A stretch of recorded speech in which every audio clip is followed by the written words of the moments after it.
Vai receber uma empresa para o café e, ao mesmo tempo, um desejo de um feliz Natal. Prefeito, para os ouvintes de Divinópolis, qual a mensagem de Natal? Bom, primeiro esse nosso encontro aqui no Espírito Natalino, uma imprensa de Divinópolis que é tão forte, pujante, com um papel independente de informação para a sociedade, e cabe a nós que temos princípios de vida pública transparentes, abertos, e com uma relação sempre franca e fraterna com a imprensa, ter esse encontro de final de ano para um abraço natalino, mas acima de tudo também para prestação de contas, ficar aberto a alguma pergunta, porque final de ano é sempre um pouco de retrospectiva, de olhar no retrovisor dos sonhos, dos tropeços, das conquistas, e também época de olhar para o para-brisa e ver o que está projetado aí, mesmo que temos nuvens negras na economia brasileira, nos cenários colocados, mas sempre temos que enxergar visões, de horizontes mais belos, para que nós possamos ter janelas de oportunidade que possam ser criadas, ainda mais agora que será um ano de fechamento de ciclo,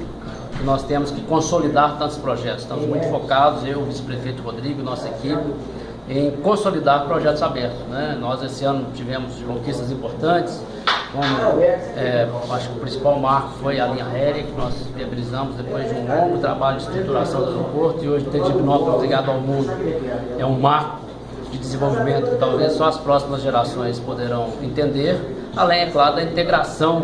fora o lado do desenvolvimento econômico, de propiciar novos ambientes de negócios, o lado da integração de famílias, que facilita o ir e vir, não só para Divinópolis, mas para toda a região centro-oeste. Vejo que na área de saúde também, nós abrimos o CAPS-AB, nós consolidamos o Sim Saúde, duplicamos a cobertura da atenção à saúde da família, abrimos o Centro de Especialidades Médicas, estamos aí agora, isso no retrovisor, no para-brisa, preparados, contando que haja um cumprimento por parte do governo do estado dos desembolsos para terminarmos a obra do hospital e preparando para consolidar a implantação do SAMU aí já no primeiro semestre desse ano. Então é sempre assim, a gente fecha um e vai abrindo um novo ciclo. No desenvolvimento social, nós tivemos o início do trabalho com a população de rua, que está dando resultados, com a Operação Fênix, também integrada com as forças de segurança e com a área social da prefeitura pilotando. A gente vê na área da educação, inauguramos 12 escolas, incluímos mais crianças, e dela fazemos um passaporte de aquisição para o agronegócio de família, de agricultura familiar, que movimenta 2,5 milhões de reais para a nossa economia, estruturação das comunidades terapêuticas,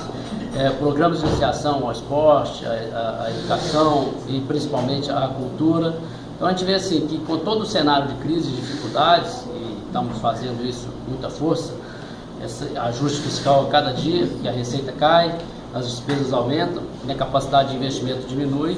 a gente é atento e sempre a gente troca ideias sobre isso, inclusive com essas últimas medidas que estamos tendo que tomar. Mas acima de tudo, focados para que bem possamos fechar o ano que vem. Então o espírito natalino é isso, um abraço a todos, de um Feliz Natal, e que possamos fazer como o Divinópolis sempre fez, da adversidade e da dificuldade uma oportunidade para um novo salto.